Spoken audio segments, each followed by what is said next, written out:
Wait, isn't that your poor ex-wife? I thought she was barren. How does she have triplets? Sometimes life has a funny way of coming full circle. Sometimes the person who breaks you becomes the very reason you discover just how strong you really are. My name is Rosalind, and this is the story of how I went from being the woman who gave everything to a man who gave me nothing to becoming the woman who walked into his wedding with triplets on my hip and dignity in my heart. Before I proceed, I want you to do me a quick favor. Hit that subscribe button, give this video a like, and drop your country in the comments. I'd love to know where you're listening to me from. Thank you. But let me start from the beginning, because every ending needs its proper beginning. I was 23 when I married Jerome. 23 and so full of hope, it practically radiated from my skin. I believed in the fairy tale. I believed that love conquered all, that a good woman could love a man into being better, that marriage was this sacred thing where two people built something beautiful together. Jerome was handsome in that way that makes your girlfriends jealous and your mama nervous. 6'2", smooth, dark skin, smile that could charm the paint off walls, and a way with words that made you feel like you were the only woman in the world. When he proposed to me outside that little church in Atlanta where we first met, I thought I was the luckiest woman alive. The first red flag should have been his son, Fred. Not Fred himself, that baby was innocent in all of this, but the way Jerome talked about Fred's mother, Veronica. She was just a mistake, he'd say whenever I brought up the fact that they still talked regularly. You're my wife now, baby. You're my future. I swallowed those words like medicine, bitter but necessary. I told myself that loving Jerome meant accepting all of him, including his past. I told myself that being a good wife meant supporting my husband, even when that support felt like swallowing glass. The second red flag was how he treated me when we couldn't get pregnant right away. Month after month, I'd take those tests, hoping and praying for two little lines. Month after month, nothing. And Jerome made sure I knew whose fault he thought it was. My boy's strong, he'd say, gesturing toward Fred's pictures on our mantle. I already got proof I can make babies, so what's wrong with you? What's wrong with you? Those 4 words became the soundtrack to my marriage. What's wrong with you when dinner wasn't exactly how he liked it? What's wrong with you when I asked him to spend less time texting Veronica? What's wrong with you when I suggested we both go to the doctor to figure out why we weren't conceiving? I ain't going to no doctor, he'd snap. I got a healthy son running around. That's all the proof I need that everything works down there. So I went alone. Month after month, appointment after appointment, test after test. I let them poke me and prod me and examine every inch of my reproductive system. I drank those awful contrast drinks for the imaging. I lay on those cold tables while machines hummed around me. I subjected myself to procedures that left me cramping and bleeding and crying in hospital parking lots by myself. And you know what all those tests showed? That I was perfectly, completely, 100% fertile and healthy. My eggs were good, my tubes were clear, my hormone levels were textbook perfect. There was absolutely nothing wrong with me. But Jerome didn't want to hear that. When I came home with the results, practically vibrating with relief and hope, he barely looked up from his phone. That's good, baby, he mumbled, fingers flying across the screen. Probably texting Veronica again. Jerome, this means the issue might be, ain't no issue with me, he cut me off, finally looking up with eyes that had gone cold. I got proof walking around calling me daddy. Don't start with that nonsense. The physical pain was bad enough. Jerome had hands that were quick to grab, quick to squeeze just a little too hard when he was frustrated. He never hit me. He was too smart for that, too concerned about his image. But he found other ways to hurt me. A grip on my wrist that left marks, fingers digging into my shoulders when he wanted to make a point, the kind of touches that looked like affection from the outside, but felt like warnings to me. The emotional pain was worse. Jerome was an artist when it came to tearing me down, He knew exactly which words would cut the deepest, exactly how to make me feel small and worthless, and grateful for whatever scraps of attention he threw my way. "You lucky I married you," he'd say during our fights. "Most men wouldn't want a woman who can't give them children." "Maybe if you spent less time running your mouth and more time figuring out what's wrong with you, we might actually have a family by now." Veronica never had any problems getting pregnant. Maybe the problem ain't men. Maybe the problem is you. 6 years. 6 years of this. 6 years of taking his anger and his blame and his cruelty and convincing myself that this was what marriage looked like. 6 years of watching him text his ex-girlfriend, of pretending not to notice when he'd slip out for hours at a time with no explanation, of lying awake at night wondering what I was doing wrong. 6 years of giving him everything, my love, my loyalty, my self-respect, and eventually my money. The money part started when Jerome's job at the auto shop started slowing down. Business was bad, he said. They were cutting hours, we were behind on rent, behind on the car payment, behind on everything. I watched him get more and more frustrated, more and more angry, and that anger always found its way back to me. I had been saving money. Not much. My job at the department store didn't pay much, but I was careful. I clipped coupons and bought generic brands and skipped lunch more often than I ate it.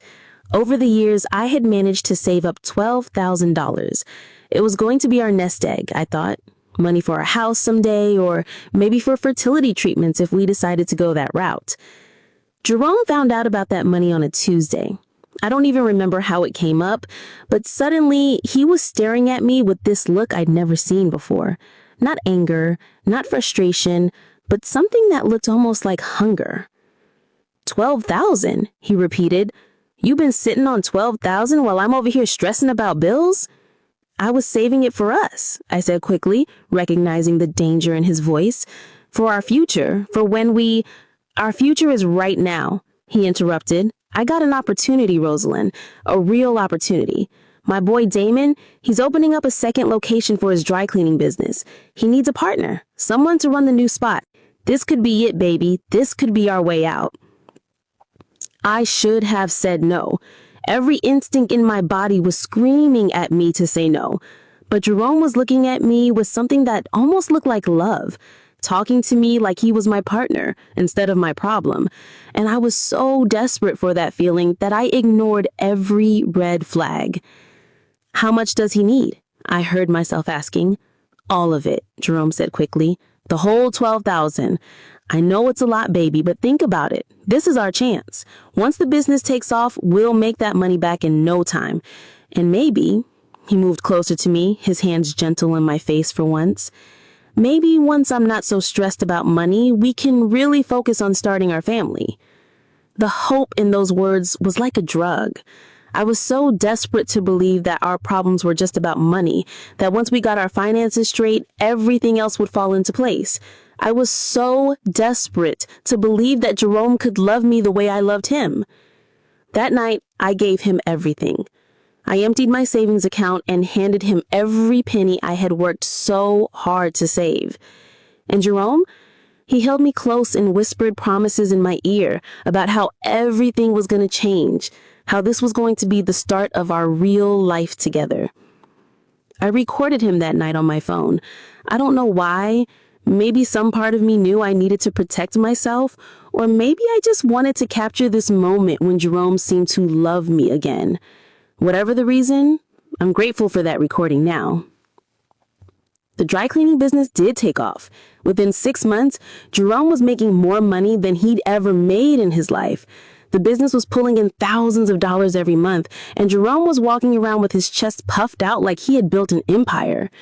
But funny thing about success, it didn't make Jerome treat me any better. If anything, it made him worse.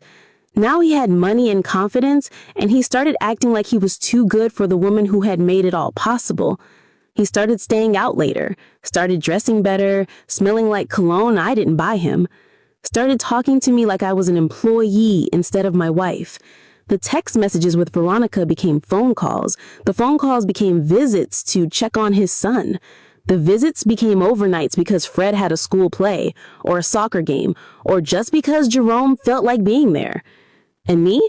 I was still working at the department store, still struggling to pay for groceries while Jerome spent hundreds of dollars on new clothes and expensive dinners that I wasn't invited to. Still sleeping alone in our bed while he claimed he was working late or handling business. The end came on a Thursday. I remember because I had been planning to make Jerome's favorite dinner, fried chicken and mac and cheese, and I wanted to surprise him with the news that I had finally saved up enough money to take that vacation we'd been talking about. It wasn't much, just a weekend in Savannah, but I thought it might be good for us to get away together. I came home early from work, arms full of groceries, keys jingling as I tried to unlock the front door. That's when I heard voices coming from inside our house. Jerome's voice, and another voice that I recognized immediately. Veronica. I stood frozen on my own front porch, listening to my husband laugh with his ex-girlfriend in our living room, listening to them talk about their plans like I didn't exist. "She's so pathetic," Veronica was saying, her voice carrying that particular kind of cruelty that only comes from women who think they're winning. "Still playing house like y'all actually have a real marriage." "Man, I can't keep doing this much longer," Jerome replied, and my heart stopped beating.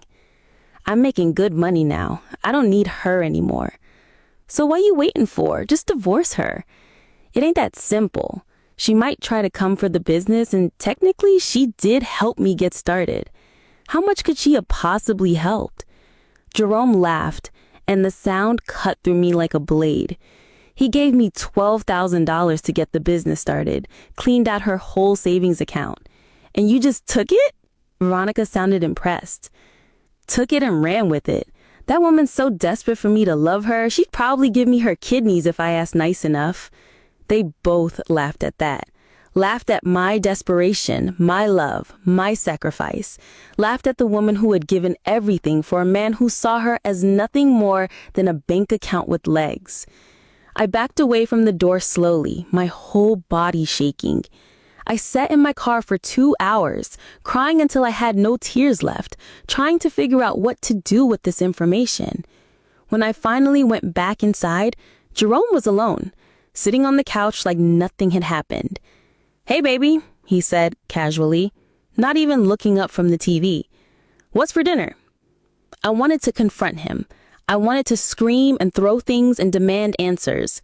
But I was so broken down, so tired, that I just went into the kitchen and started cooking. I made his fried chicken and his mac and cheese, and I watched him eat it while my heart broke into smaller and smaller pieces. 3 days later, he asked for a divorce.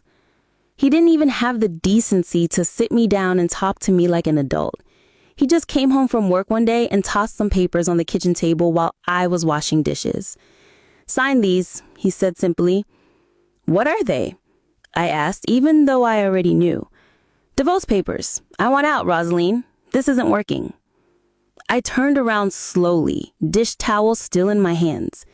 "What isn't working?" He shrugged, like we were talking about the weather. "All of it.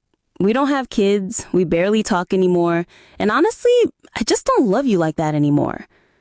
The casual cruelty of it took my breath away. 6 years of marriage, and this was how it ended, with papers on a table and a shrug? "Jerome, we can work on this," I said desperately. "We can go to counseling, we can—" "Nah," he interrupted, already walking toward the door. "I'm done working on it. Just sign the papers, Rosaline. Make this easy for both of us." "What about the business, the money I gave you?" He paused at the door, and for a second, I thought I saw something that looked like guilt cross his face. But it was gone so quickly, I might have imagined it. "That was a gift," he said finally. "You can't take back a gift." There was no prenup. Jerome had been so confident in our love that he insisted we didn't need one. "We're going to be together forever, baby," he had said. But forever apparently had an expiration date. Within a month, Veronica and Fran were moving into our house. Within 2 months, the divorce was final. Within 3 months, I was loading everything I owned into the back of my Honda Civic and driving away from the life I had built with a man who never deserved it. I had nothing. No money, no house, no husband, no children. At 29 years old, I was starting over from absolute zero, and the only place I had to go was back home to Chicago to live with my mama. Mama was sick when I got there. She had been sick for a while, but she hadn't wanted to worry me. Diabetes and high blood pressure, her doctor said. She needed to change her diet, reduce stress, take better care of herself. But how could she do that when she was working 2 jobs just to pay for her medications? She'd owned a small restaurant once, years ago. Nothing fancy, just a little place that served good home cooking for working folks in the neighborhood. But when she got sick, she couldn't keep up with the demands of running a restaurant. The place had been closed for 2 years when I moved back home, and it looked like it. "I'm sorry you have to see me like this, baby," Mama said on our first night back, looking at me with eyes full of sadness and love. "I wanted to have more to offer you when you came home." "Mama, you don't have anything to apologize for," I told her, holding her hands in mine. "I'm the one who should be sorry. I should have been here helping you instead of chasing after a man who didn't want me." "Don't you dare blame yourself for loving someone," she said firmly. "That's not a weakness, Rosalind. That's a strength. The fact that you can love so fully, so completely, even when it hurts, that's a gift. Don't let him take that away from you." But it felt like he had taken everything away from me. I was broken, hollowed out, a shell of the woman I used to be. I couldn't sleep, barely ate, spent most of my days staring at the ceiling and wondering how I had gotten everything so wrong. It was during one of those dark days that I first noticed him, Roberts. He was tall and lean, with kind eyes and a camera hanging around his neck. He had been hired to document the revitalization efforts in our neighborhood, and he kept coming around asking if he could film the old restaurant.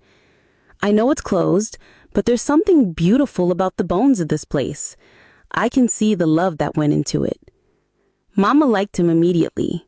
She invited him in for coffee and spent hours telling him stories about the restaurant's heyday, about the people who used to come in for Sunday dinner, about the community that had formed around her little place. I mostly hid in my room during those early visits.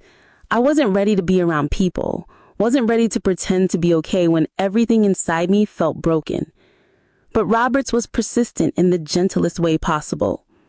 "I don't have to talk to me," he said one day, finding me sitting on the back porch where I thought I could avoid him. "But can I sit here with you? Sometimes it's nice just to have company." And so he sat, not talking, not pushing, just being there. It was the first time in months that I felt like I could breathe properly. It took me 3 months to tell him what had happened. 3 months of him showing up consistently, bringing groceries for Mama, helping with small repairs around the house, treating us both with a kindness I had forgotten existed in the world. When I finally told him about Jerome, about the marriage and the money and the way it all ended, I expected pity. I expected him to look at me like I was damaged goods, like most people do when they hear stories like mine. Instead, Roberts got angry, not at me, but for me. That man is a fool, and someday he's gonna realize what he gave up. "I gave him everything," I whispered, the words cutting my throat on their way out. "My money, my love, my life, everything, and it wasn't enough." "It wasn't about you not being enough," Robert said gently. "It was about him not being man enough to recognize what he had." Slowly, carefully, I started to rebuild. Not just my life, but myself. I started going to therapy, working through the trauma of my marriage and the depression that had settled over me like a thick blanket. I started helping Mama with her medical appointments, making sure she was eating right and taking her medications. And I started looking at that old restaurant with new eyes. The building was solid, just tired. The kitchen equipment was old but functional. The dining room needed work, but the bones were good, just like Roberts had said. And I started to have an idea. What if we didn't reopen it as a traditional restaurant? What if we turned it into something different, something that fit the neighborhood's changing needs? I started researching. I spent hours at the library learning about food trucks and grab-and-go concepts, about healthy eating and meal prep services. I studied successful small businesses, read everything I could get my hands on about entrepreneurship and marketing and customer service. The idea that started to form was simple: healthy, affordable meals for busy people. Fresh salads and grain bowls, smoothies and cold-pressed juices, meal prep containers that working families could grab on their way home. Food that nourished people's bodies instead of just filling them up. But ideas don't pay bills, and I didn't have any money to turn my vision into reality. So I started small. I got a job at a nearby grocery store, working early morning shifts, stocking shelves, and running registers. It wasn't glamorous work, but it was honest work, and every paycheck brought me a little closer to my goal. In the evenings, I experimented. I turned Mama's kitchen into a test lab, trying different recipes and combinations, learning about nutrition and flavor profiles and food safety.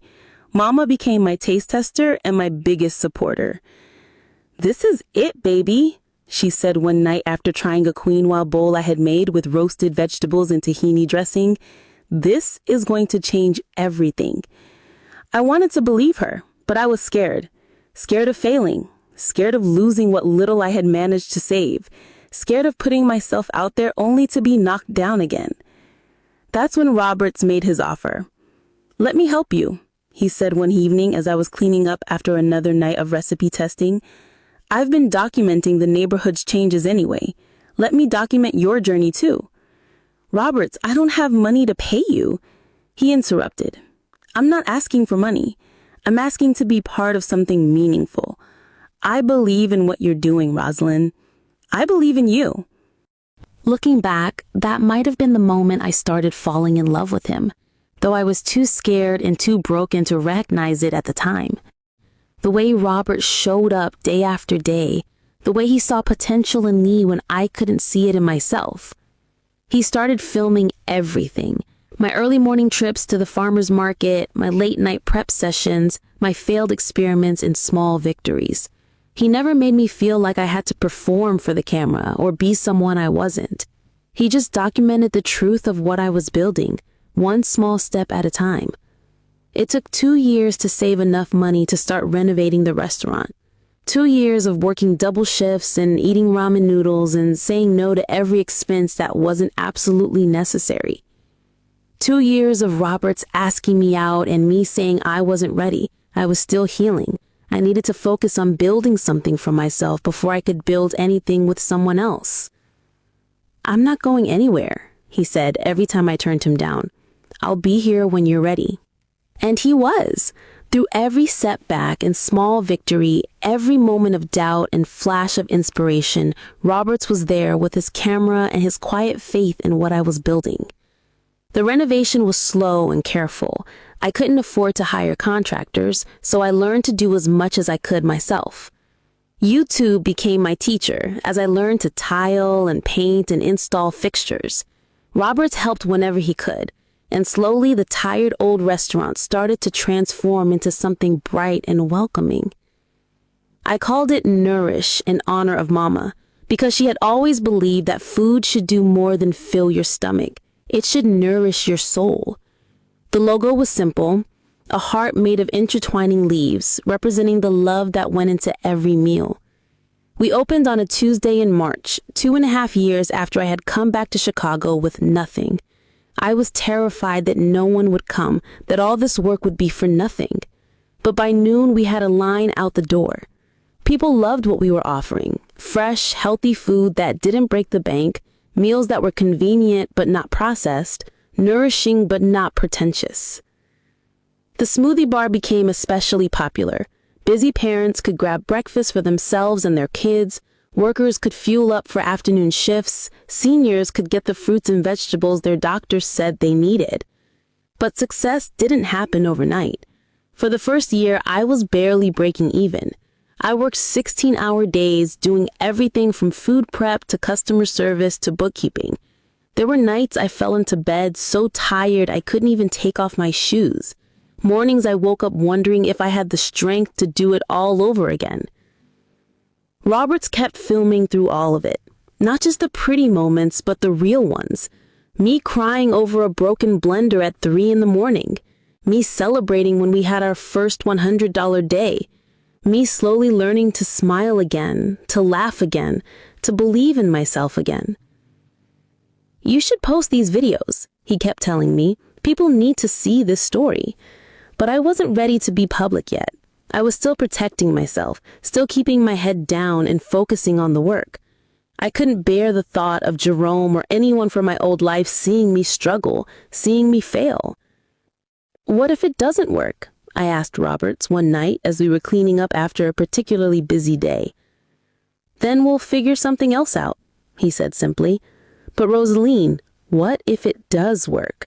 What if this is exactly what you're supposed to be doing? By the end of our second year, I knew he was right.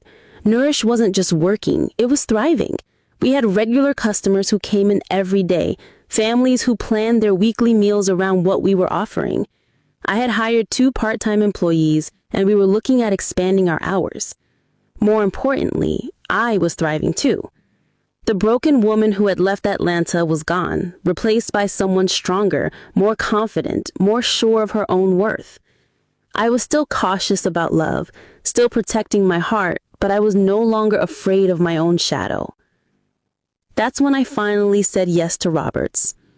It was a Friday evening and we were closing up the restaurant together like we had done hundreds of times before, but something felt different that night. Maybe it was the way the setting sun was streaming through the windows, or maybe it was just that I had finally reached the place where I felt whole again. Roberts, I said as he was packing up his camera equipment. Yeah? Ask me again. He looked up at me and I saw understanding dawn in his eyes. Rosaline Johnson, he said, setting down his camera and walking over to where I was standing behind the counter. Would you like to go to dinner with me? Yes, I said, and it felt like the first honest word I had spoken in years. I would love to. Our first date was at a little Italian place downtown. Nothing fancy, just good food and easy conversation. But it felt like coming home in a way that my marriage to Jerome never had. Roberts listened when I talked, laughed at my jokes, asked thoughtful questions about my dreams for the restaurant. I have a confession, he said over dessert. I've been in love with you for 2 years. My heart should have raced. I should have been scared, or overwhelmed, or unsure. Instead, I felt peaceful. I know, I said, and I think I'm ready to love you back. We took things slow. Roberts had seen me at my lowest point, had watched me rebuild myself from nothing, and he understood that I needed to trust at my own pace. But the foundation of our relationship was solid in a way that my marriage to Jerome never had. It was built on friendship and mutual respect, on shared values and genuine affection. 6 months after our first date, Roberts proposed. Not with a big production or grand gestures, but quietly, on a Sunday morning as we were prepping vegetables for the week ahead. Marry me, he said simply, looking up from the onions he was chopping. Okay, I said, just as simply. Okay.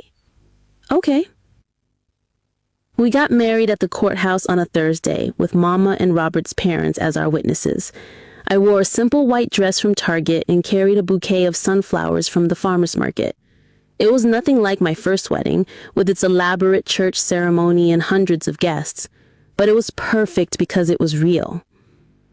3 months after our wedding, 2 incredible things happened almost simultaneously. First, Roberts convinced me to let him post some of the videos he had been taking over the years.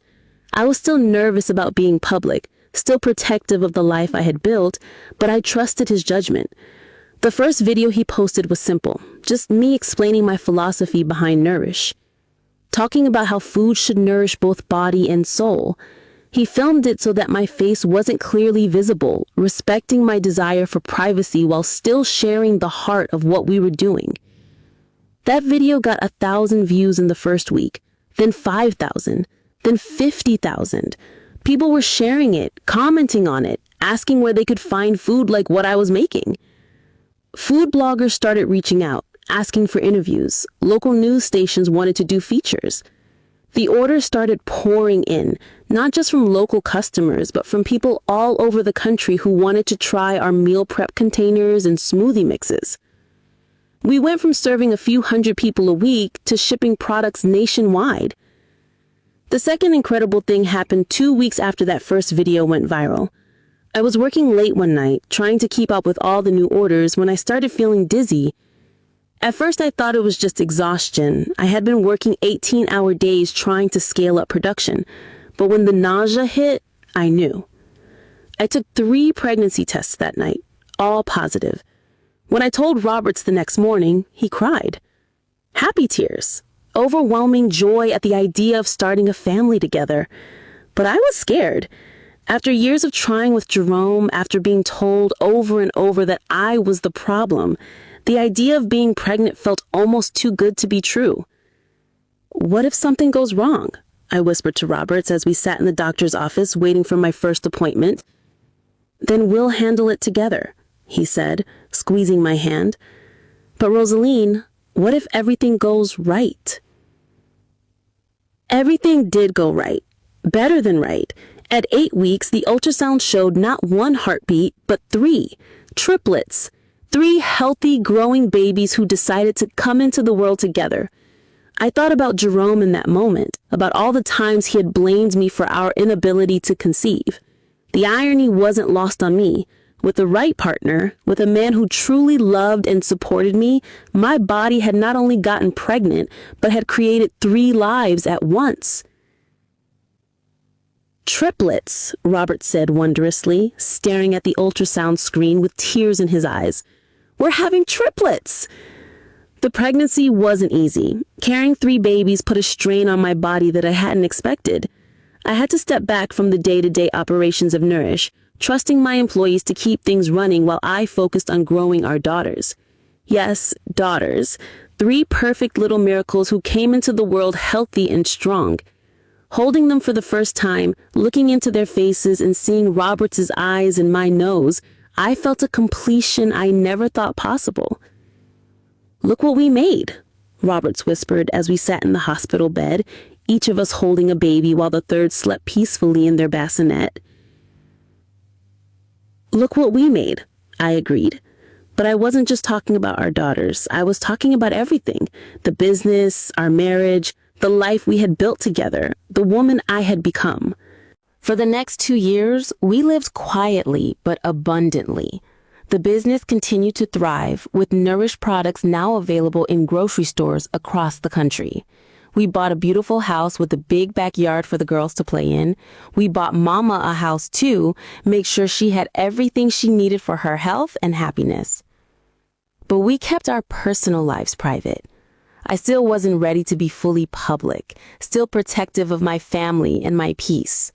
The videos Roberts posted for the business never showed our faces clearly, never revealed details about our personal lives. As far as the world knew, Nourish was a successful brand built by a woman who valued her privacy. I thought about Jerome sometimes, wondered how he was doing, whether he was happy with his choices. But those thoughts didn't hurt anymore. They were just curiosities, like wondering about a character from a book you'd read long ago.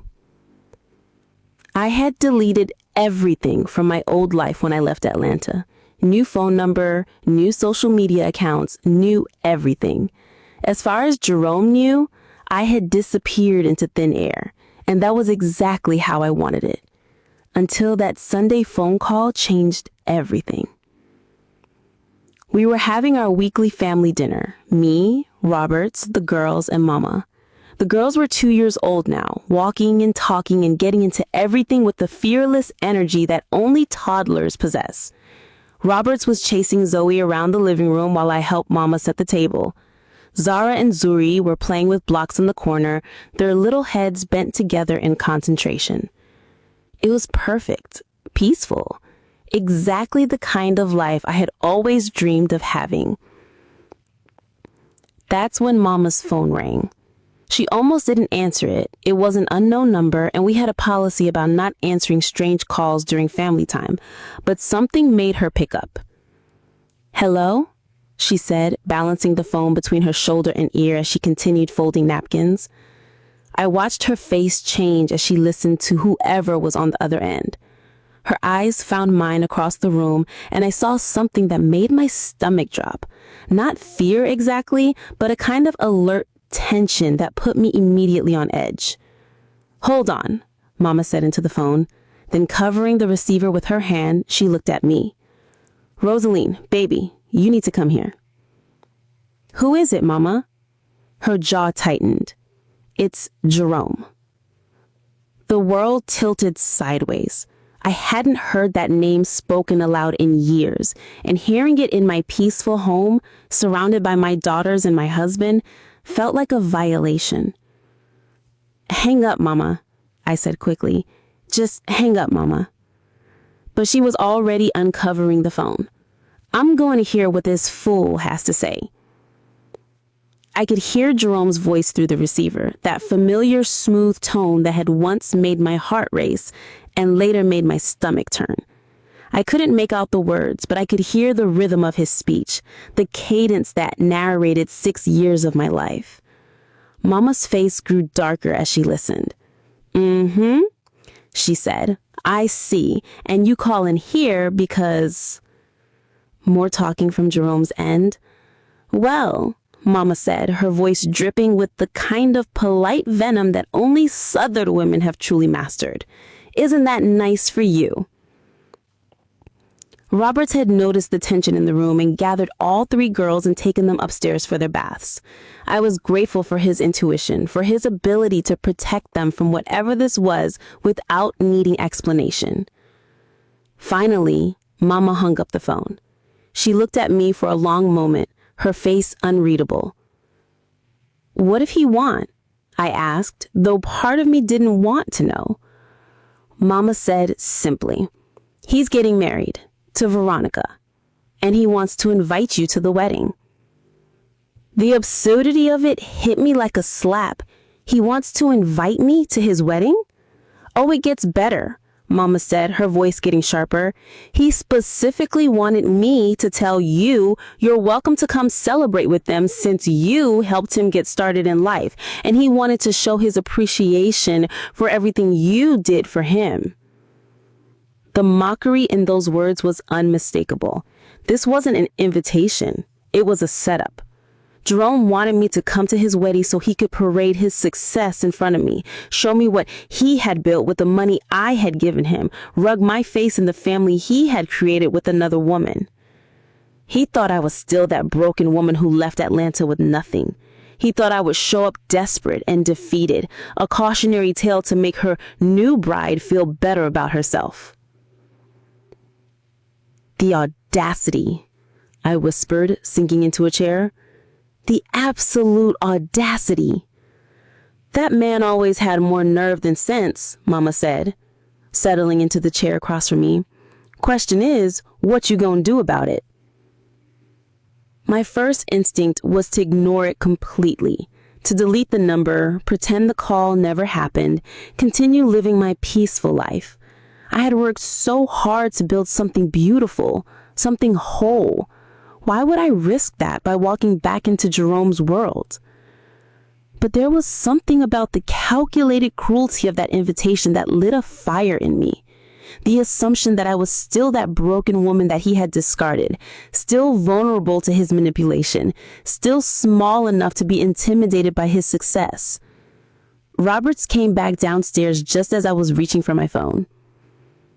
"Everything okay?" he asked, reading the tension in the room immediately. I told him about the call, about Jerome's wedding invitation and what it really meant. I watched his face darken as he processed the information, saw his hands clench into fists as he understood the level of disrespect we were dealing with. "He thinks he's going to humiliate you," Robert said quietly. "That's exactly what he thinks. And he has no idea who you are now, what you've built, what you've become."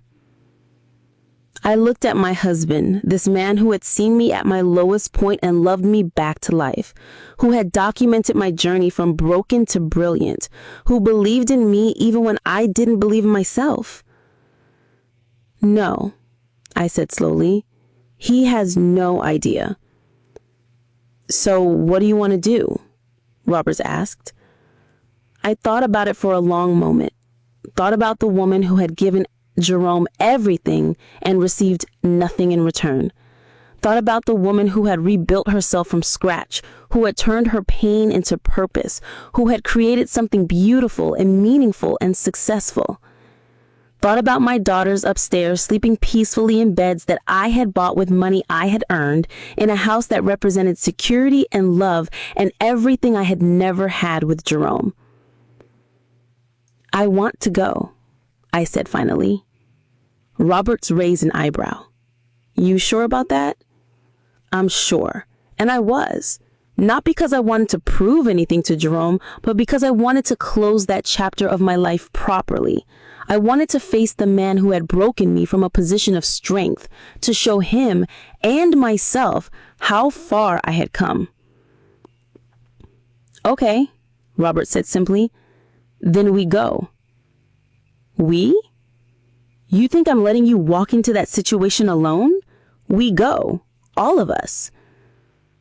The idea of bringing my daughters to Jerome's wedding felt almost poetic, like these 3 beautiful children that he had insisted I could never have, walking to his celebration as living proof of everything he had been wrong about. Are you sure about this? I asked Roberts. This could get ugly. Baby, he said, pulling me into his arms. Ugly is thinking you can invite your ex-wife to your wedding to humiliate her and getting away with it. What we're going to do is beautiful. Over the next few days, we planned carefully. Roberts pulled up Jerome's social media accounts. He was very active online, constantly posting about his success, his relationship with Veronica, his excitement about their upcoming wedding. The business was doing well. He was driving expensive cars, wearing designer clothes. He looked like a man who thought he had won the lottery of life.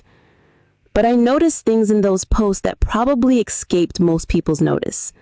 The way his smiles never quite reached his eyes. The way Veronica looked at him like she was still waiting for the other shoe to drop. The way their 2 children, Fred, who was now 11, and a younger daughter named Kennedy, often looked uncomfortable in the perfectly posed family photos. Most telling of all were the posts about their journey to forever. Jerome wrote long captions about how he had to learn what real love looked like and how Veronica had shown him what he was missing. The subtext was clear. I had been practice, a warm-up act for the main event. Look at this. Roberts showed me his phone screen. Jerome had posted the photo of their wedding venue, an elegant ballroom at a downtown Atlanta hotel. The caption read, "Can't wait to celebrate with all the people that matter. New beginnings require letting go of old mistakes." Old mistakes. That's what I was to him now. Not a person who had loved him faithfully for 6 years, not a partner who had invested everything in his dreams, not a woman who had endured his cruelty and still believed in his potential. Just an old mistake. He's really going to regret this, Robert said quietly. The week before the wedding, I did something I hadn't done in years. I looked up Jerome's address. Not because I wanted to contact him, but because I wanted to see what he had built with the foundation I had provided. He was living in a beautiful house in one of Atlanta's upscale neighborhoods. 5 bedrooms, 3-car garage, perfectly manicured lawn. According to the real estate websites, it was worth about $400,000. Not mansion money, but definitely success money. The dry cleaning business had expanded to 3 locations. According to their website, they specialized in high-end garments and had built a reputation as Atlanta's premier dry cleaning service. Jerome was listed as the owner and CEO, with no mention of how he had gotten started. I thought about that $12,000 I had given him, about how it had been the seed that grew into all of this success. How he was living in a beautiful house and driving expensive cars with money that had originally come from my savings account, my sacrifices, my belief in him. But I wasn't angry anymore. If anything, I felt proud. I had helped create something successful, even if I hadn't been allowed to enjoy the benefits. That money had done exactly what I had hoped it would do. It had built a better life. Just not for me. The day before the wedding, we flew to Atlanta. I had booked us into a suite at the Four Seasons, not because I wanted to be extravagant, but because I wanted to feel completely comfortable and confident. This wasn't about flaunting wealth. It was about walking into Jerome's world from a position of strength. The girls were excited about their first airplane ride, chattering nonstop about the clouds and the tiny cars below. They didn't understand where we were going or why, just that it was an adventure with Mama and Daddy. That night, as I put them to bed in the hotel, Zoe looked up at me with Robert's thoughtful eyes. "Mama, are we going to a party tomorrow?" "Yes, baby, a grown-up party." "Will there be cake?" "Probably." "Good. I like cake." If only it were that simple, I thought. If only life was just about cake and parties and being 2 years old with parents who loved you. I didn't sleep much that night. I kept thinking about the last time I had been in Atlanta, leaving with nothing but a broken heart and a Honda Civic full of clothes. Now I was returning with a husband who adored me, 3 healthy children, and a business worth millions of dollars. The transformation was so complete, it felt almost fictional, like I was living someone else's life. The wedding was at 2:00. At noon, we started getting ready. I had bought a new dress for the occasion. Not white, that would have been petty, but a deep emerald green that complemented my skin tone and showed off the confidence I had built over the years. It was elegant without being flashy, beautiful without trying to outstage the bride. Roberts wore a charcoal gray suit that made him look like he had stepped off the cover of a magazine. The girls were dressed in matching yellow dresses that made them look like tiny sunflowers, bright and joyful and impossible to ignore. At 1:30, our limousine arrived. I had debated about the limousine. It felt a little over the top, a little too much like making a statement. But Roberts had insisted.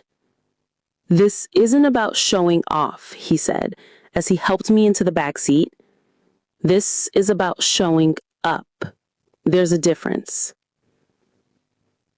The drive to the hotel took 20 minutes. 20 minutes for my heart to race, for my palms to sweat, for every doubt I had pushed down to resurface. What if this was a mistake? What if Jerome really did manage to humiliate me? What if I walked into that ballroom and became that broken woman again? "Hey," Robert said, squeezing my hand. "Look at me." I turned to face him, seeing my own anxiety reflected in his eyes. "You are not the same woman who left the city 5 years ago. You are Rosaline Roberts, CEO of Nourish, mother of 3 beautiful daughters, my wife, my partner, my equal.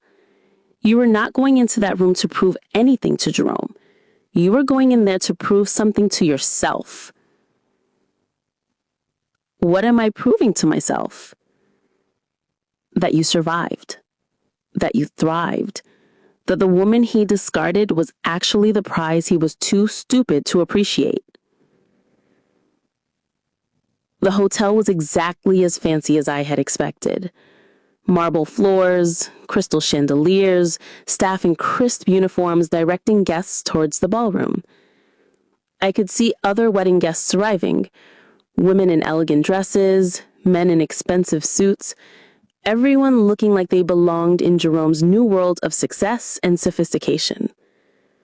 Our limousine pulled up to the front entrance just as a couple in their 50s was getting out of a Mercedes. The woman's dress probably cost more than I used to make in a month at the department store. The man's watch glinted in the afternoon sun. These were Jerome's people now. Successful, polished, wealthy. The kind of people who would look at the woman I used to be and see exactly what Jerome had seen. Someone beneath their notice. But I wasn't that woman anymore. Roberts got out first, then helped me out of the car. The girls followed, looking around with wide eyes at the fancy hotel and all the dressed-up people. To them, this was just another adventure, another new place to explore.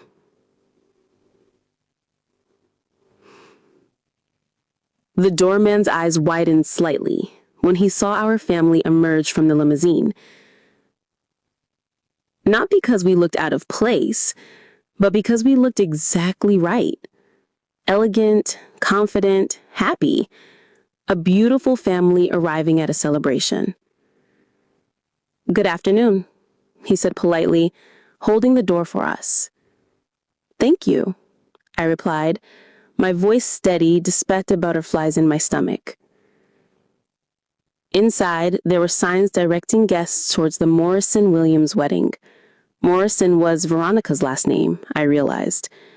She was keeping it, or maybe hyphenating. Smart woman. She had learned from my mistake about losing herself in a man's identity. The cocktail hour was already in progress. I could hear laughter and conversation coming from the ballroom, the clink of grasses and the soft background music that indicated a celebration was underway. "Ready?" Roberts asked, offering me his arm. I took a deep breath, looked down at my daughters who were holding hands and chattering excitedly about the pretty decorations, and nodded. "Ready." We walked into the ballroom together, and I swear the temperature dropped 10 degrees. It wasn't immediate. We weren't the center of attention as soon as we entered. People were mingling, drinking cocktails, admiring the floral arrangements. It was a beautiful wedding, I had to admit. Veronica had good taste, and Jerome clearly hadn't spared any expense. But slowly, heads started to turn. People began to notice the family that had just arrived. The woman in the emerald green with 3 identical little girls, and a handsome man who looked at her like she hung the moon. I saw the exact moment Jerome spotted me. He was standing near the bar, laughing at something someone had said, a crystal glass in his hand and confidence radiating from every pore. He looked good. Success suited him. His suit was perfectly tailored, his shoes were expensive, his smile was bright and genuine. Until he saw me. Then that smile froze on his face like it had been carved there. I watched him excuse himself from his conversation, watched him start moving towards us through the crowd. His eyes kept darting between me and Roberts and the girls, like he was trying to solve a puzzle that didn't make sense. "Rosaline?" His voice was uncertain, like he wasn't quite sure he was seeing what he thought he was seeing. "Hello, Jerome. Thank you for the invitation." He stared at me for a long moment, and I could see him trying to reconcile the woman standing in front of him with the broken woman who had Atlanta years ago. This wasn't the narrative he had expected. This wasn't the story he had planned to tell. "You look..." Then he stopped, apparently unable to find words. "Different," I suggested helpfully. "Yeah, different." His eyes moved to Roberts, taking in the expensive suit, the confident posture, the way he stood protectively close to me. "And you are?" "Roberts," my husband said simply, extending his hand for a shake that Jerome accepted automatically. "Rosaline's husband." "Husband."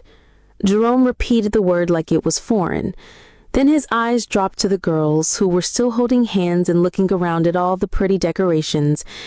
And these are our daughters, I said, putting my hands on Zoe and Zara's shoulders. Zuri was clinging to Robert's leg, suddenly shy in the face of this strange man who was staring at them so intently. Zoe, Zara, and Zuri. Triplets, Jerome said quietly. Yes. I watched him process this information, watched him count backwards in his head, watched him realize that I had gotten pregnant and given birth to 3 healthy children within a few years of our divorce. The same woman he had blamed for our infertility, the same woman he had convinced himself was broken, had gone on to have not 1, but 3 children. Congratulations, he said finally, but the word sounded forced. Thank you. And congratulations to you too. Marriage is a beautiful thing when you find the right person. The subtle dig wasn't lost on him. His jaw tightened almost imperceptibly, but he managed to keep his smile in place. Rosaline, I have to say, I'm surprised you came, he said, and I could hear the calculation in his voice. He was trying to regain control of the narrative, trying to steer this conversation back toward whatever script he had imagined. Are you? I thought it would be nice to celebrate your happiness. After all, as you said, I helped you get started in life. It's wonderful to see how well you've done for yourself. Another dig, wrapped in politeness. Jerome's smile became more strained. Yes, well, I've been very fortunate. The business has done well. Veronica and I are happy. The kids are great. Everything worked out exactly like it was supposed to. I'm so glad to hear that, I said sincerely. It's amazing how life has a way of putting us exactly where we need to be, isn't it? I mean, if you hadn't divorced me, I never would have met Roberts. I never would have started my business. I never would have had my girls. So really, I owe you a debt of gratitude. Jerome blinked slowly, like he was having trouble processing what I was saying. This wasn't how this conversation was supposed to go. I was supposed to be impressed by his success, intimidated by his new life, made to feel small by comparison. Instead, I was thanking him for leaving me. Your business? He asked. Oh, yes. I started a company called Nourish. We focus on healthy, accessible food options. It's been quite successful, actually. Nourish, Jerome repeated, and I saw a flicker of recognition in his eyes. Wait, I've seen that brand. In stores. Yes, we've expanded quite a bit over the past few years. It's been an incredible journey. Robert squeezed my hand gently, a silent reminder that I wasn't alone in this conversation, that I had backup if I needed it. Daddy, Zoe said, tugging on Robert's jacket, I'm thirsty. Of course, sweetheart. Let's get you some juice. Jerome watched this interaction with fascination, like he was observing some exotic species. The easy affection between Roberts and the girls, the way they trusted him completely, the way he responded to their needs without hesitation, it was everything Jerome had never been, everything he had probably told himself he didn't want to be. Beautiful children, a voice said behind us, and we all turned to see Veronica approaching. She was radiant in her wedding dress, glowing with the kind of happiness that comes from getting everything you ever wanted. They looked just like their mama. She was being gracious, I realized. She had no idea who I was, just saw a family with adorable children and wanted to compliment them. She was being kind to a stranger at her own wedding, which said something nice about her character. Thank you, I said warmly, and congratulations to you too. You look absolutely beautiful. Thank you so much. I'm Veronica, the bride. Rosaline. And this is my husband Roberts and our daughters. I watched Veronica's face carefully as I said my name, waiting for the recognition to dawn. It took a moment, but I saw the exact second she realized who I was. Her smile faltered just slightly, Her eyes darted to Jerome, and I could see her rapidly recalculating the situation. Veronica, she repeated slowly. Jerome's ex-wife. Yes. I hope you don't mind that we came. Jerome was kind enough to invite me, and I thought it would be lovely to meet you and celebrate your happiness. Veronica looked between Jerome and me like she was watching a tennis match. I could practically see the wheels turning in her head as she tried to figure out what game was being played and what role she was supposed to play in it. Of course not, she said finally, her gracious hostess training kicking in. Any friend of Jerome's is welcome here. Friend. That was a diplomatic way to put it. Veronica, darling, there you are. An older woman approached our group, clearly Veronica's mother based on the family resemblance. People are asking about the dinner seating arrangements. Of course, Mama. Rosalind, Roberts, I hope you'll excuse me. Please, enjoy the cocktail hour. Dinner will be served soon. As she walked away with her mother, I caught the older woman asking quietly, "Who was that, baby?" I didn't hear Veronica's response, but I saw her mother's head snap around to look at us with undisguised curiosity. "Well," Robert said quietly, "this is interesting." Jerome was still standing with us, apparently unable to figure out how to extricate himself from this conversation. He kept staring at the girls who had lost interest in the adult talk and were now playing some elaborate game that involved pointing at different flowers in the centerpieces. "There two?" he asked, suddenly. 2.5, I corrected. He did the math again, his frown deepening. "So you got pregnant pretty quickly after we divorced?" "Yes, very quickly. Amazing what can happen when you're with someone who actually loves you." The words came out sharper than I intended, but I didn't regret them. Jerome flinched like I had slapped him. "Rosaline, I never said I didn't love you."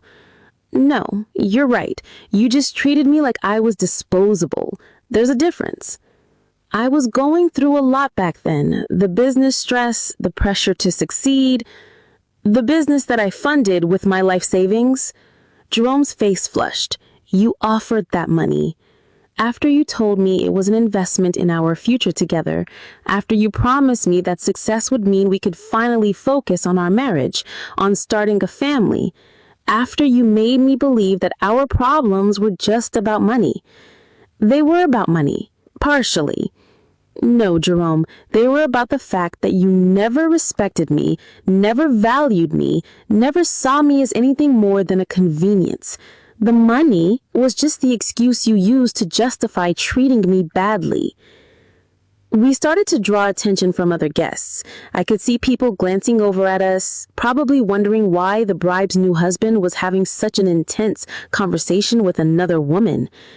"Maybe we should continue this later," Jerome said, clearly wanting to escape. "Actually, I think we've said everything that needed to be said years ago. I'm just here to celebrate your wedding. Remember?" Robert stepped closer to me, a subtle reminder that I wasn't fighting this battle alone. The girls were getting restless, starting to whine about being hungry and wanting to sit down. "Why don't we find our table?" Robert suggested diplomatically.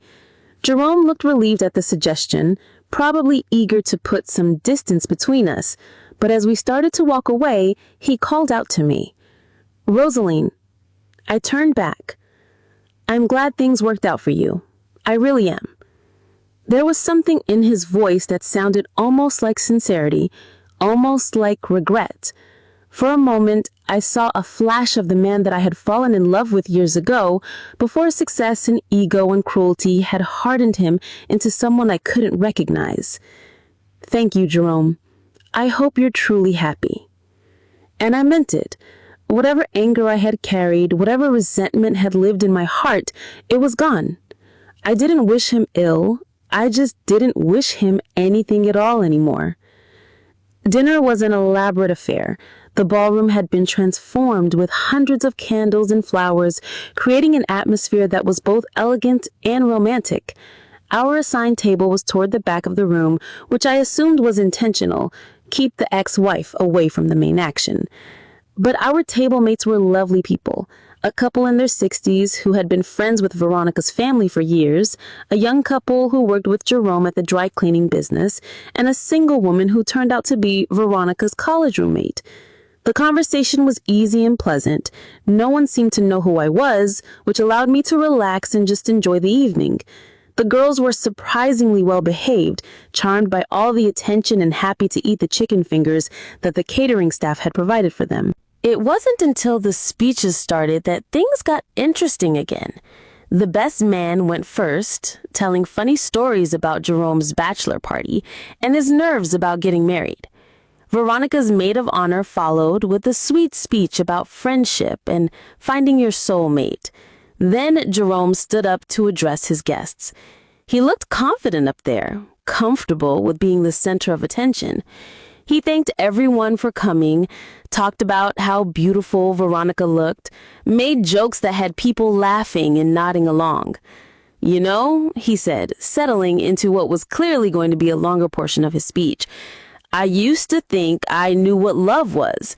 I thought love was just about finding someone who would put up with you, someone who would stick around no matter how you treated them." My stomach tightened. Where was he going with this? But real love isn't about tolerance. Real love is about finding someone who challenges you to be better, someone who sees your potential and helps you reach it. Real love is about partnership, about building something together that's bigger than either of you could create alone. He was looking directly at Veronica as he said this, but I could feel his words like arrows aimed at me. The implication was clear. What we had wasn't real love because I hadn't challenged him, hadn't helped him become better. Never mind that I had given him everything. Never mind that I had funded his dreams and supported his ambitions and believed in him when he didn't believe in himself. According to Jerome's revised history, I had been the passive one, the one who had held him back rather than lifting him up. Veronica showed me what it meant to be truly loved. She showed me that the right woman doesn't just support your dreams, she dreams alongside you. She doesn't just believe in your potential, she helps you reach it. The applause was enthusiastic. People were wiping away tears, nodding along with Jerome's words about finding true love and becoming a better man. It was a beautiful speech if you didn't know the real story behind it. Then it was Veronica's turn.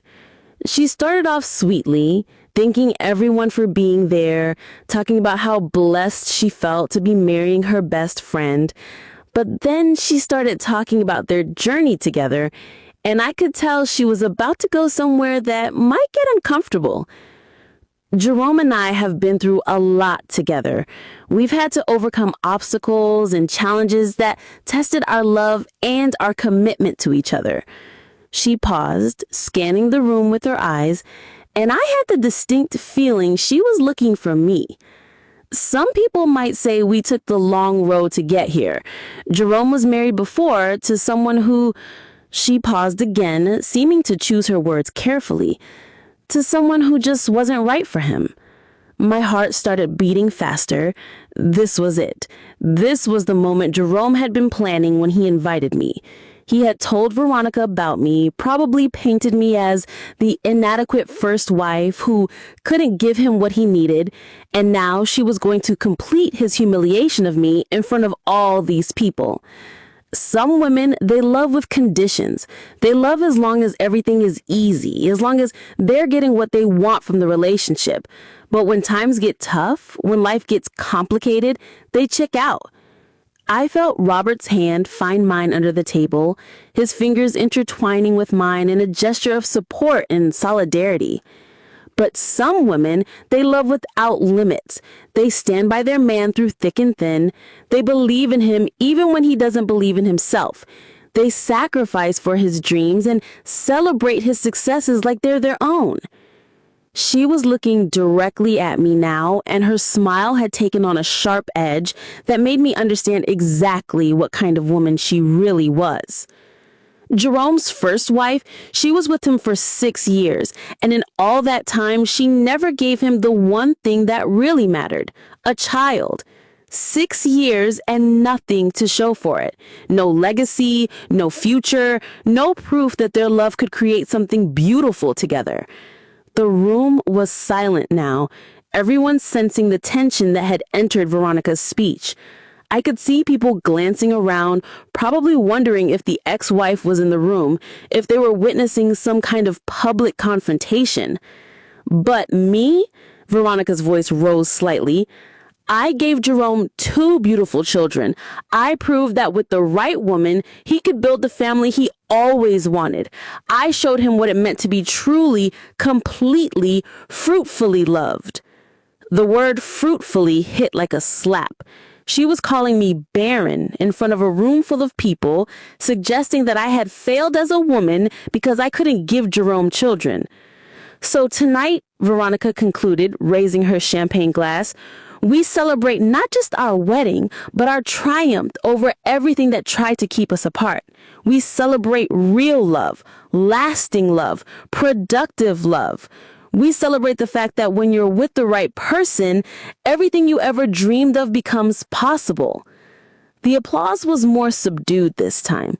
People could sense the ugliness beneath the pretty words, even if they didn't understand the full context of it. I saw several guests shifting uncomfortably in their seats, clearly recognizing that they had just witnessed something that felt more like an attack than a wedding toast. Robert squeezed my hand tighter. "You okay?" he whispered. I nodded, though I wasn't sure if I was telling the truth. The public humiliation Jerome had planned was working exactly as he intended. I could feel eyes on me. People were starting to figure out that the ex-wife was in the room, that they were witnessing a real-life drama unfold. But then something shifted inside me. The hurt and embarrassment I was feeling transformed into something else entirely.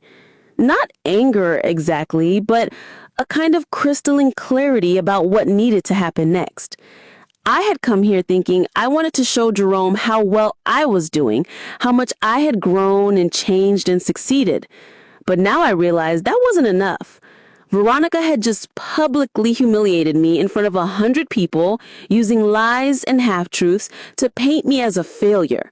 Jerome had orchestrated this entire evening as a way to rewrite history, to make himself the victim and me the villain of our story. They thought they knew who I was.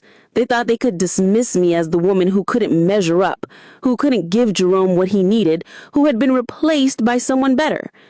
They had no idea what they were about to learn. The DJ announced that it was time for a special toast from family and friends, inviting anyone who wanted to speak to come forward. Several people made their way to the microphone. Veronica's father with a sweet speech about watching his daughter find happiness, Jerome's business partner talking about his success and character, various friends sharing funny memories and well wishes. I waded through all of them, my heart pounding but my mind perfectly clear about what I was going to do. When the last planned speaker finished, the DJ asked if anyone else wanted to share a few words with the happy couple. I saw Jerome relax in his chair, probably thinking the dangerous part of the evening was over, that he had successfully orchestrated my humiliation without any consequences. That's when I stood up. "Excuse me," I called out, my voice carrying clearly across the ballroom. "And you are?" the DJ asked politely. "Rosalind Roberts, Jerome's ex-wife." The collective intake of breath from the wedding guests was audible. This was the moment everyone had sensed was coming, the confrontation that had been building all evening. I reached the microphone and took a moment to look out at all the faces staring back at me. Some curious, some uncomfortable, some excited to be witnessing what was clearly about to become the most memorable wedding they had ever attended. "First," I said, my voice steady and clear, "I want to thank Jerome and Veronica for inviting me to share in their special day. It's not often you get to witness someone's happiness up close, and I'm genuinely grateful for the opportunity. I was starting with grace, with generosity. Let no one say I hadn't taken the high road. Veronica, you looked absolutely beautiful walking down that aisle. Jerome is a lucky man to have found someone who loves him so completely, so unconditionally. Veronica nodded uncertainly, probably wondering where I was going with this. I've been listening to the speeches tonight, hearing all these beautiful words about love and partnership and building a life together. And I have to say, it's brought back a lot of memories from my own marriage to Jerome. 6 years we were together.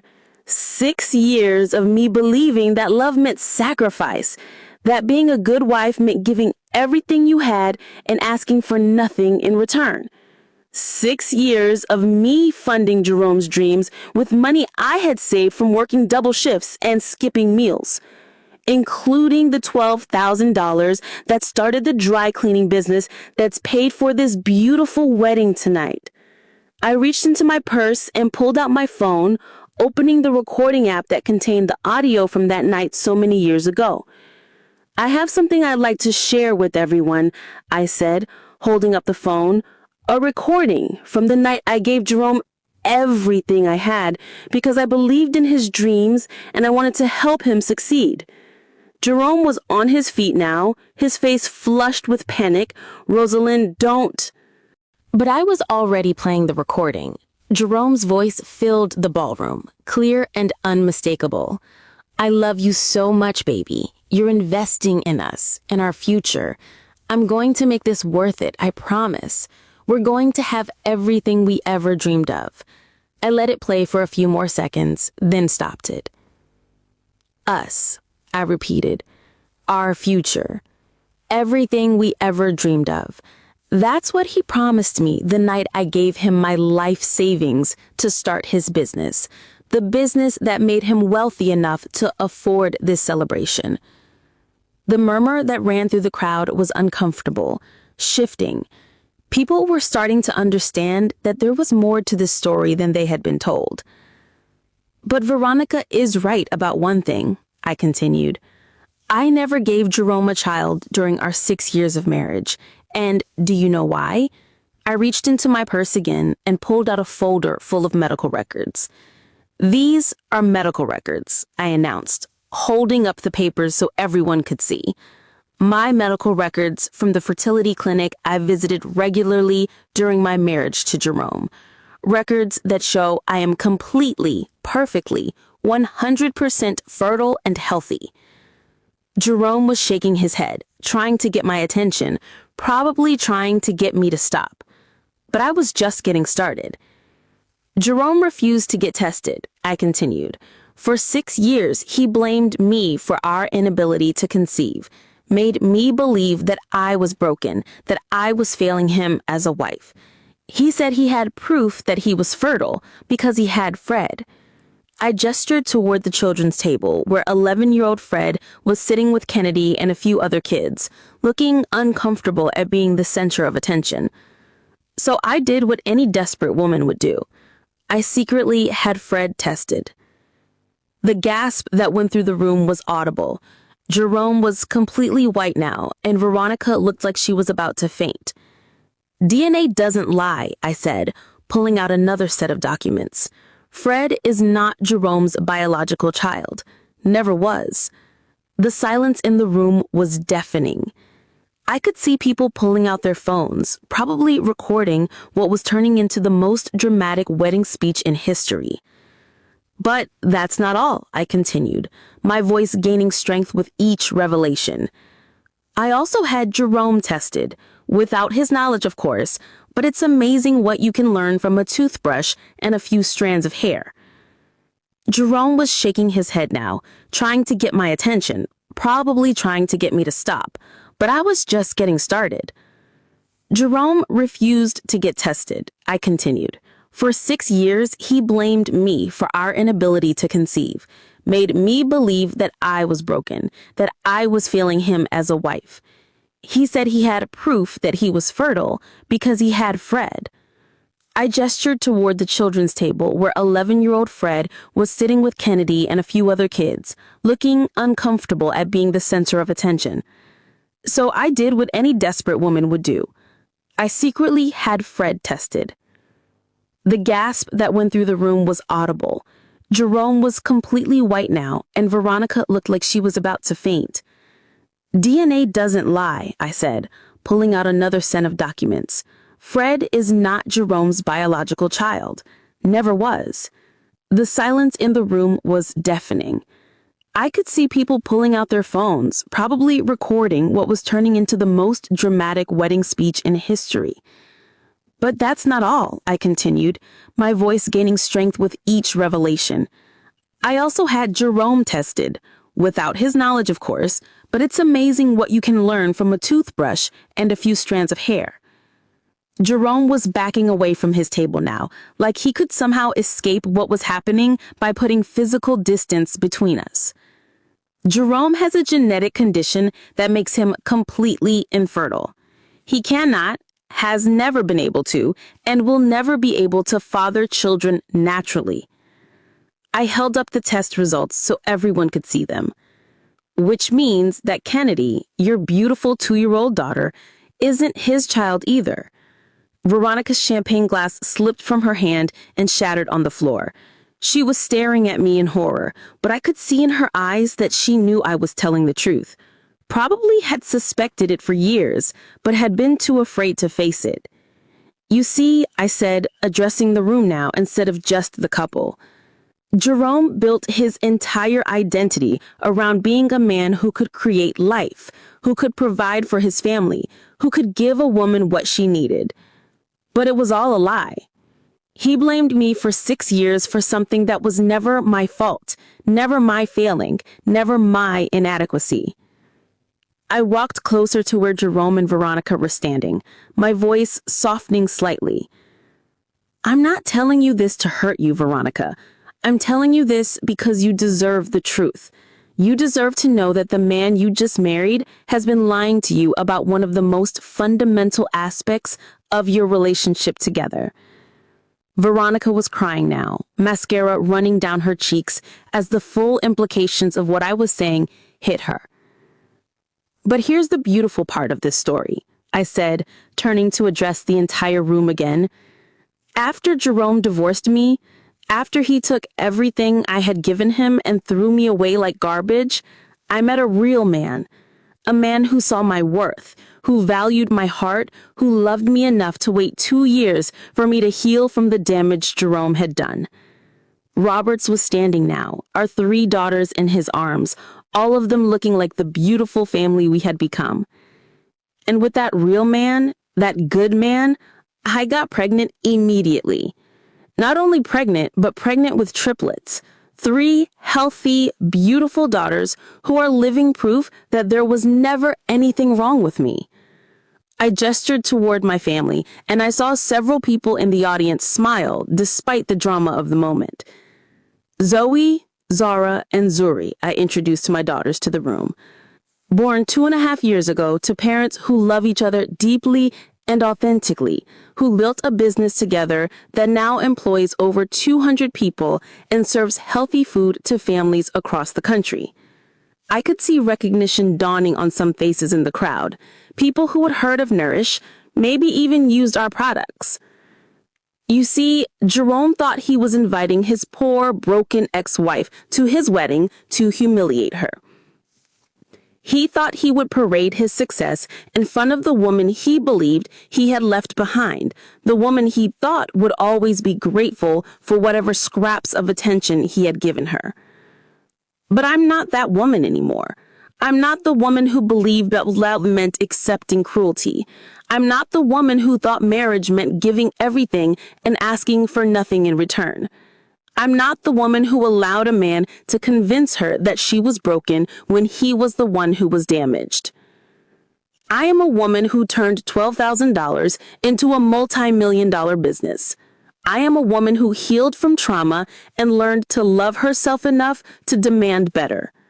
I am a woman who found a partner who sees her as an equal, who celebrates her successes instead of feeling threatened by them, who gave her 3 beautiful children on the first try, because that's what happens when you're with someone who actually loves you.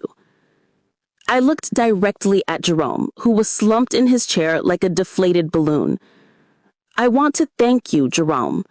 Thank you for showing me what I didn't want in a marriage.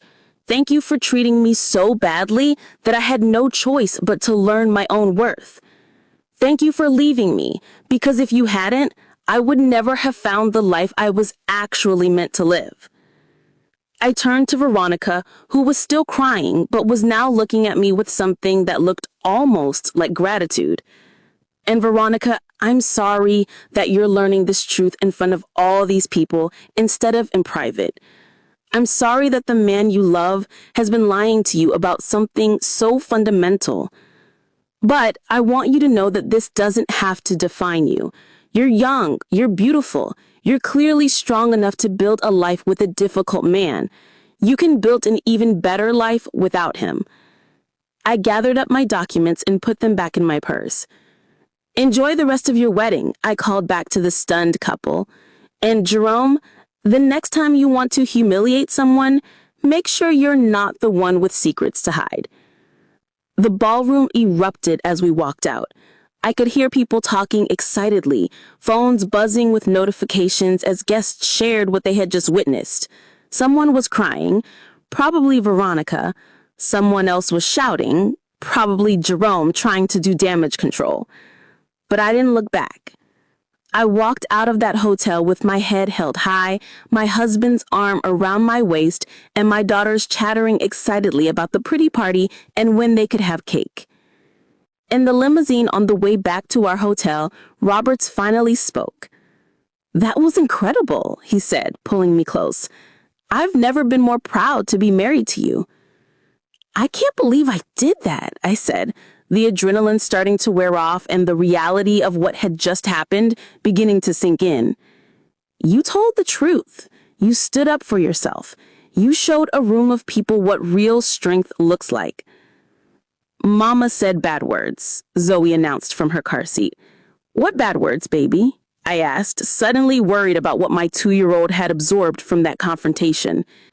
"You said Jerome was small," she said seriously, "but Jerome was big. He was taller than Daddy." Roberts and I burst out laughing, the tension of the evening finally breaking.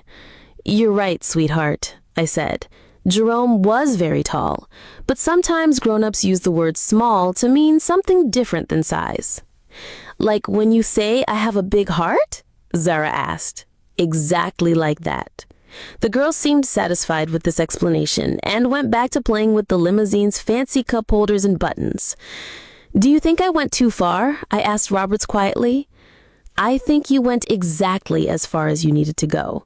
That man invited you to his wedding specifically to humiliate you, and his new wife used her speech to call you barren in front of 100 people. They declared war on you first." He was right, but I still felt a little sick about the whole thing.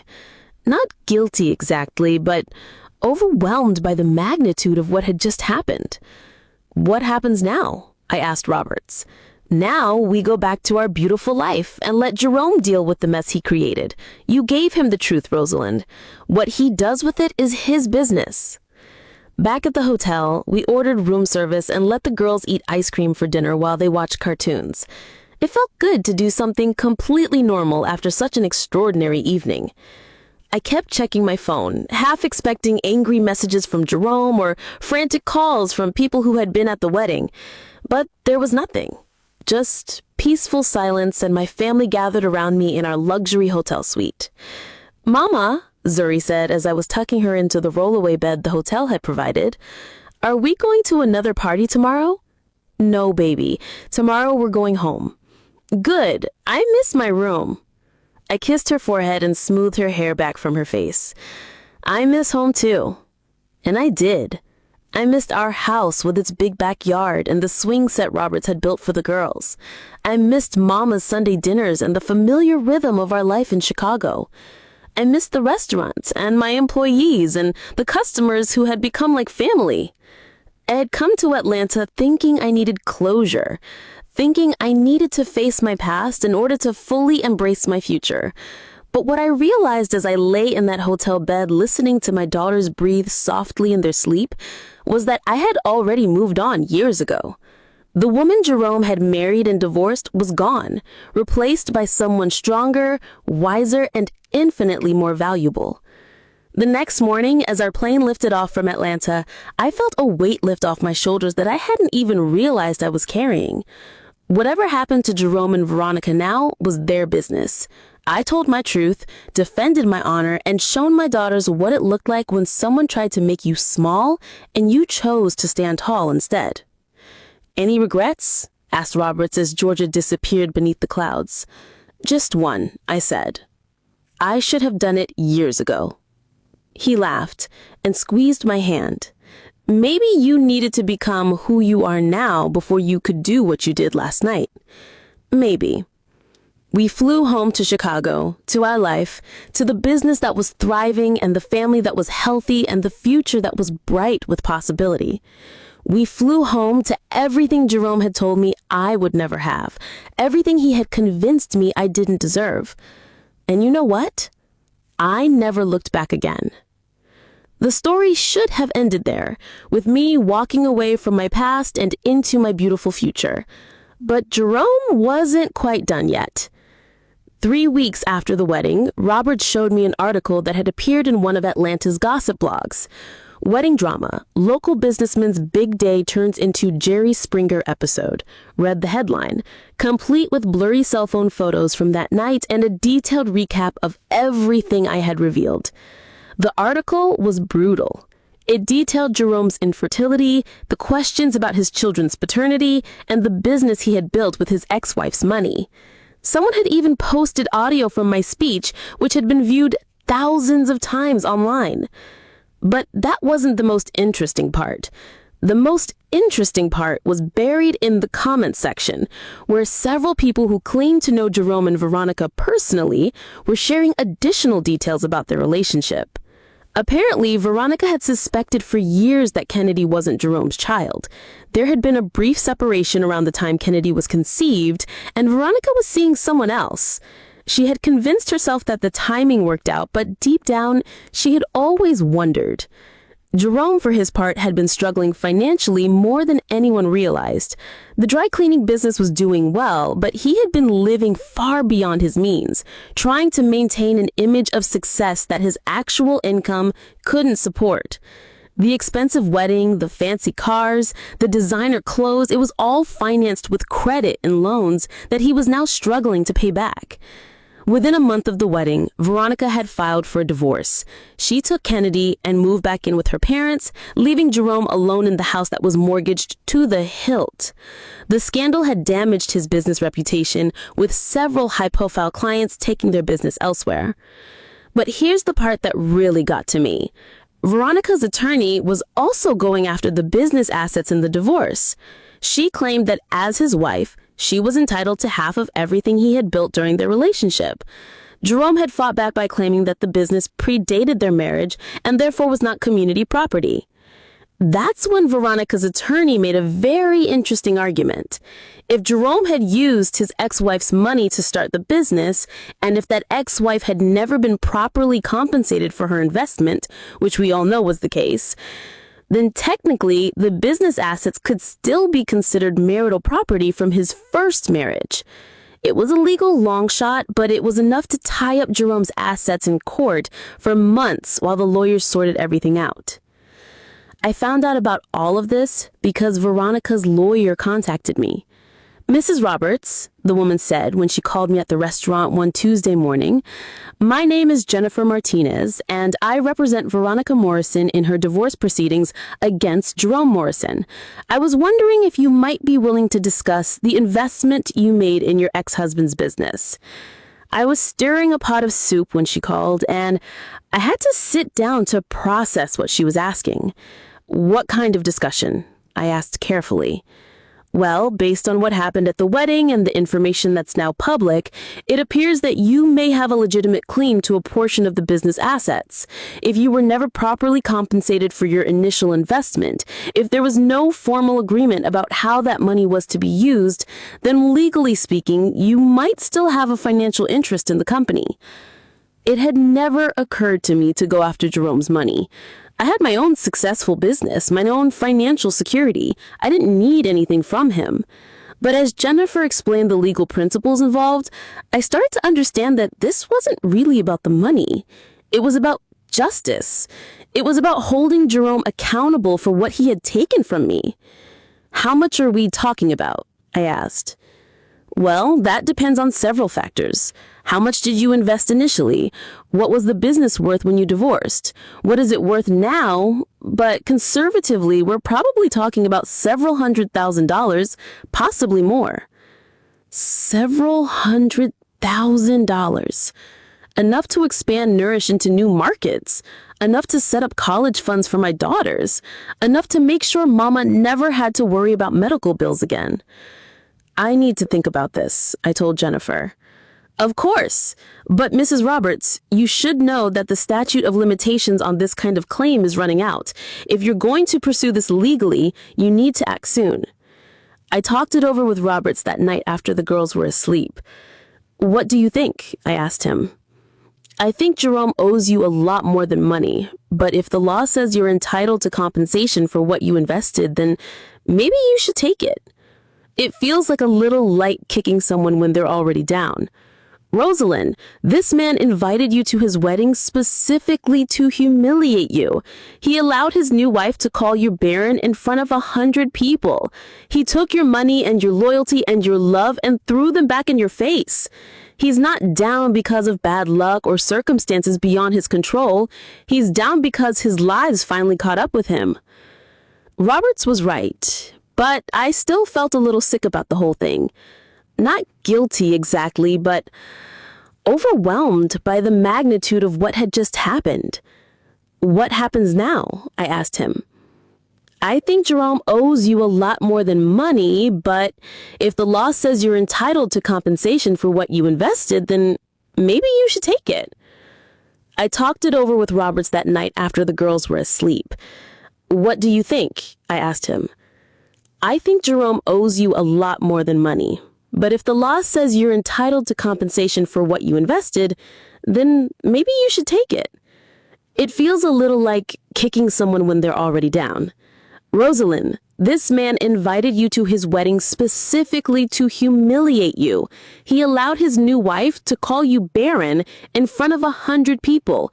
He took your money and your loyalty and your love and threw them back in your face. He's not down because of bad luck or circumstances. He's down because his lies finally caught up with him." Roberts was right, but I still struggled with the decision. I had worked so hard to move beyond my need for revenge, to find peace with my past. Going after Jerome's money felt like taking a step backward. But then I thought about something else. I thought about all the women who had been in my position, women who had given everything to men who gave them nothing in return, women who had been discarded and blamed and made to feel like failures.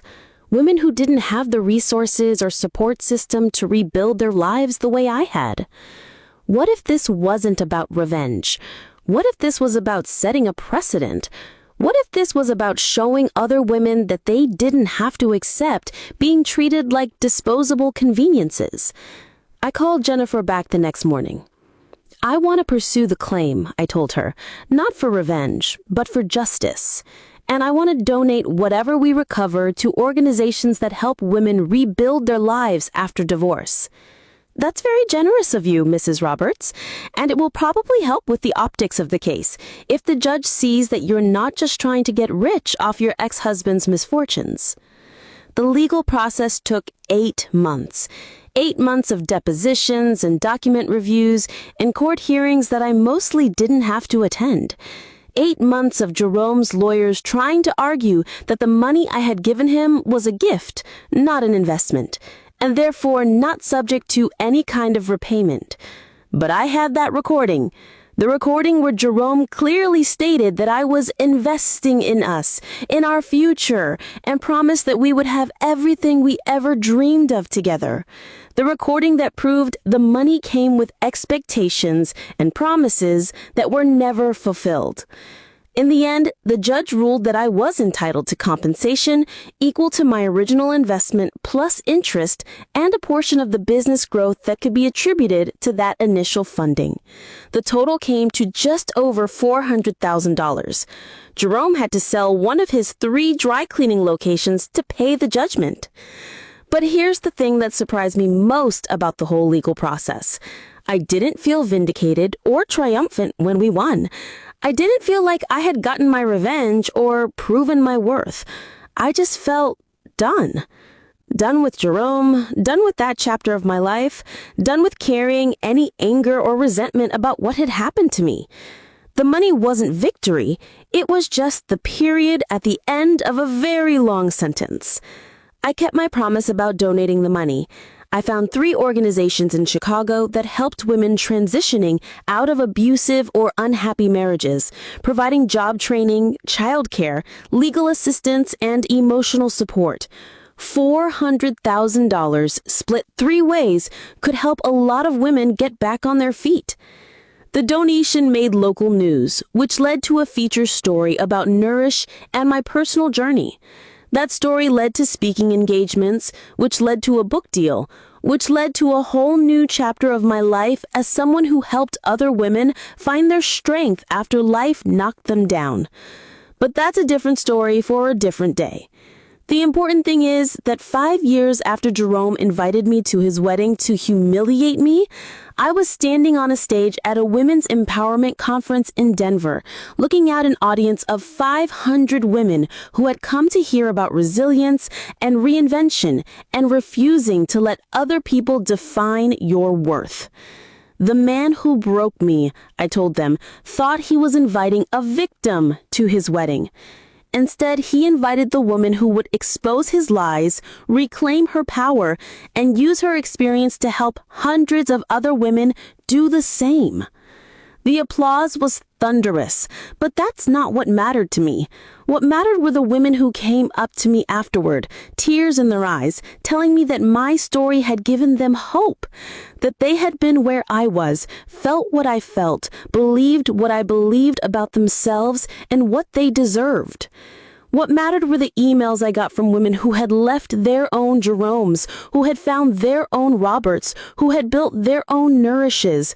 Women who had learned that being discarded by someone who couldn't see your value wasn't a reflection of your worth. It was a reflection of their blindness. That night in Denver, I called Roberts from my hotel room.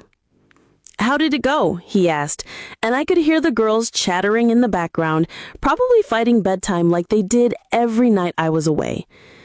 It went perfectly," I told him. "I think I'm ready to come home now." "We're ready for you to come home too.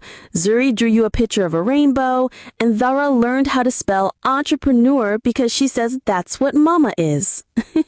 "And Zoe?" "Zoe asked me if you are famous now because people keep wanting to take pictures with you." I laughed. "What did you tell her?" "I told her that Mama was always famous in our house, but now other people are finally figuring out what we've known all along." "I love you." "I love you too. Come home and tell us all about how you changed the world today." I did go home. Home to Chicago, home to my family, home to the restaurant that had started as a desperate attempt to survive and had become a symbol of what was possible when you refuse to let someone else's limitations define your potential. Jerome's wedding had meant to be my humiliation. Instead, it became the moment I finally, fully, completely stepped into who I was always meant to be. And the woman I became was so much more than the woman he had tried to keep small could have ever imagined. Sometimes the best revenge isn't revenge at all. Sometimes it's just living so well, so fully, so authentically that the person who hurt you becomes irrelevant to your story. They become a footnote in the epic novel of your life, a brief chapter that had to happen so all the beautiful chapters that followed could unfold exactly as they were meant to. I never saw Jerome again after that wedding night. I heard that he was working at someone else's dry cleaning business now, that the scandal and the lawsuits had cost him most of what he had built. I felt sorry for him in the end, not because he was struggling, but because he would never understand what he had thrown away. He would never know what it felt like to be truly, completely, unconditionally loved by someone who saw all of him and chose him anyway. He would never experience the joy of building something meaningful with a true partner, of creating a life that was bigger and more beautiful than anything either person could have achieved alone. He thought he had won by leaving me, but in the end, the only person he had defeated was himself. As for me, I won the only prize that ever really mattered, the life I was always meant to live, with the people I was always meant to love, doing the work I was always meant to do. And that victory was sweeter than any revenge could ever be. Looking back now, I can see that every painful moment of my marriage to Jerome was preparing me for the abundance that was waiting on the other side of that pain. Every day I spent questioning my worth was teaching me to recognize real love when it finally arrived. Every dollar I saved and gave away was setting the foundation for the empire I would eventually build on my own terms. The woman who walked into Jerome's wedding with triplets on her hip and dignity in her heart was someone I could never have become if I had stayed married to a man who was too small to appreciate what he had. So thank you, Jerome, for being exactly who you were. Thank you for showing me what I didn't want, what I wouldn't accept, what I was worth more than. Thank you for breaking me open so completely that I had no choice but to rebuild myself into someone unbreakable. Thank you for inviting me to your wedding. It was exactly the closure I didn't know I needed. My name is Rosaline Roberts. I am a successful businesswoman, a devoted wife, a loving mother, and a woman who learned that sometimes the greatest gift someone can give you is showing you that you deserve better than what they're offering. This is my story, and it has a very happy ending. Now, tell me what you would have done if you were in my shoes. Would you just ignore the invitation? Or did you think I did too much? Or said too much? Just let me know in the comments section, as I'd love to read from you. Before you go, please don't forget to subscribe to this channel, like this video, and share it with your loved ones. We post videos every single day on this channel, so it's a good thing if you check out other videos here too. Don't forget to comment your thoughts and opinions on this story. We'll see you in the next story. Bye.